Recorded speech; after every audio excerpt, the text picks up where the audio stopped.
tazkirah berunsur politik di masjid dan surau dalam bulan Ramadan.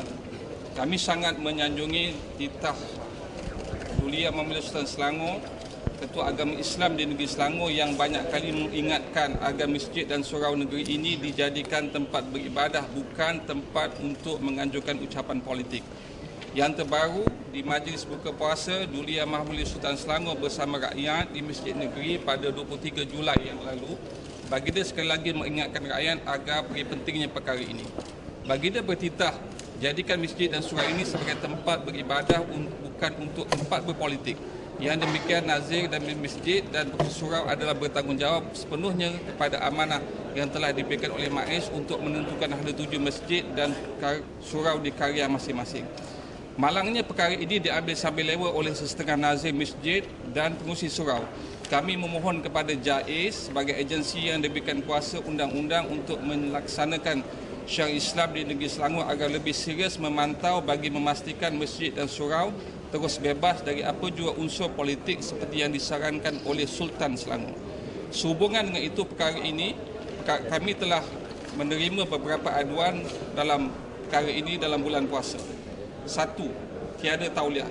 Terdapat beberapa orang pemimpin politik yang sentiasa berkeliaran memberikan ucapan, ceramah dan tazkirah di masjid dan surau dalam bulan puasa ini, walaupun mereka tidak mempunyai tauliah MAIS untuk berbuat demikian. Antaranya adalah Yang Berhormat Khalid Samad, Yang Berhormat Dr. Siti Mariah, Yang Berhormat Dr. Halimah Ali dan Dr. Badrul Amin Baharun. Gelaran ahli Yang Berhormat bukanlah tiket untuk mereka bebas melakukan apa sahaja di masjid dan di surau. Pada 23 Julai di Masjid Syekh Shah Alam, penceramah adalah seorang ahli Parlimen PAS dari Kedah, berceramah daripada pukul 9 hingga 9.45. Menurut sumber, beliau tidak mempunyai tauliah MAIS. Berceramah unsur politik. Pada 20 Julai di Masjid Kampung Batu Belah Kelang, penceramah menyebut kita akan menghadapi PRU 13 dalam masa yang terdekat. Pada 25 Julai di Surau Seksyen 7 Shah Alam, penceramah menyebut kita dalam persediaan menuju ke Putrajaya. Tazkirah. Kami yakin dalam bulan Ramadan ini ibadah solat sunat tarawih, solat sunat sebelum dan selepas Isyak, tadarus Al-Quran jauh lebih afdal daripada tazkirah. Lebih-lebih lagi jika tazkirah itu ada unsur memerli, mencemuh dan politik sinis. Yang demikian janganlah hendaknya dalam kegarahan mengadakan tazkirah boleh mengganggu kerancakan umat untuk beribadah. Bagi menjaga kemaslahatan umat untuk beribadah dalam bulan puasa ini, JAIS wajar menyeragamkan waktu dan masa tazkirah. 1. Ada masjid dan surau yang mengadakan tazkirah hampir 1 jam. Ada masjid dan surau yang buat tazkirah bermula daripada jam 8 hingga 9 malam. Ada masjid dan surau yang buat tazkirah daripada pukul 9 hingga 10 malam. Ada masjid dan surau yang buat tazkirah selepas solat keempat, rakaat keempat solat tarawih. Yang sebaiknya kami ingin mencadangkan tazkirah hanya dibuat selepas habis solat sunat witir.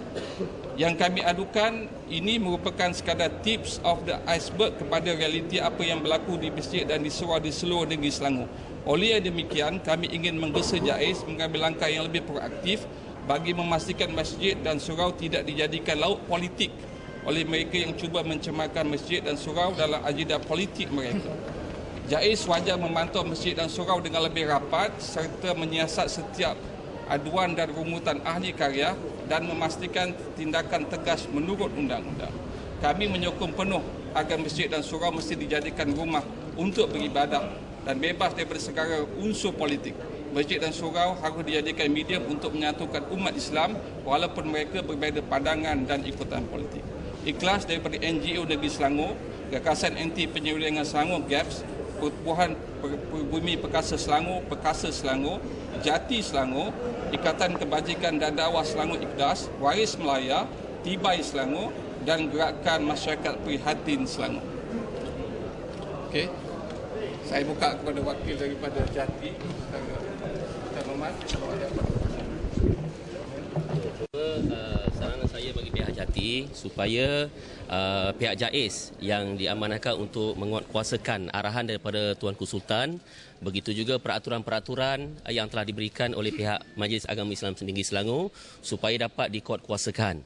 Dan saya berharap supaya pihak JAIS selaku pemantau kepada masjid-masjid dan surau-surau ini, saranan saya begini, satu sekali. supaya nazir-nazir masjid dan pengurusi-pengurusi surau ini yang dilantik dan ditauliahkan ini, supaya mereka ini mestilah di kalangan orang yang berakal. Maksud saya, apabila mereka ini berakal, maksud dia mereka faham apa yang telah dititahkan oleh Tuanku Sultan Selangor. Begitu juga peraturan-peraturan yang telah diberikan kepada mereka oleh pihak MAIS maupun peringkat JAIS. Perkara yang kedua yang saya ingin berkongsi, apabila pelanggaran arahan seperti tidak bertauliah ataupun ceramah-ceramah ataupun tazkirah yang berunsur kepada politik kepartian ini dilanggar, ia akan memberikan satu kesan yang amat besar di kalangan masyarakat. Yang pertama, apabila dia tidak bertauliah, dia memberikan ceramah ataupun tazkirah di surau ataupun di masjid, sebenarnya perkara-perkara yang diucapkan oleh penceramah-penceramah ini merupakan satu perkara yang tidak boleh dipertanggungjawabkan kepada mereka. Itu je. Dia tidak boleh bertanggungjawab. Pertama. Yang kedua, apabila ceramah-ceramah ataupun tazkirah yang berusulkan politik kepartian, kita tidak mempertikaikan tentang ceramah politik Islam, tetapi yang ditegah ialah ceramah politik kepartian. Kerana apabila ceramah politik kepartian ini diberikan di dalam masjid ataupun surau-surau yang terbabit, ianya akan meninggalkan satu kesan suasana masyarakat yang tidak harmoni.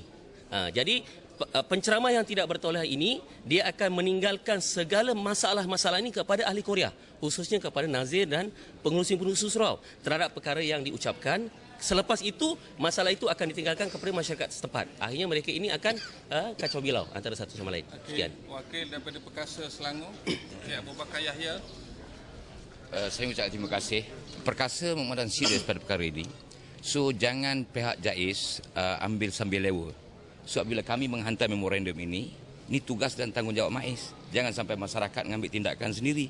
Kita tidak mahu nanti kat masjid ada pergaduhan antara Melayu dan Islam, antara Melayu dan Islam, Islam dan Melayu. Tapi JAIS, pihak yang bertanggungjawab harus mengambil tindakan dan serius mengambil tindakan perkara ini. Kerana JAIS ini adalah bawah penguasaan arahan, kena patuh pada arahan Yang Maha Mulia Sultan. Itu saja. Terima kasih. Wakil Tibai, Saudara Wan Indra. Tibai berpendapat dalam isu berkaitan dengan penyelewengan dan salah guna pentas masjid serta surau oleh segelintir yang tidak bertauliah ini, kita menggesa selain daripada JAIS ini, wakil-wakil rakyat ni lah, wakil-wakil rakyat Parti Pembangkang ni, kalau betul-betul bernafsu dan bercita-cita besar, kita tunggu saja pembubaran parlimen dan kita lihat siapa yang akan ke Putrajaya. Terima kasih.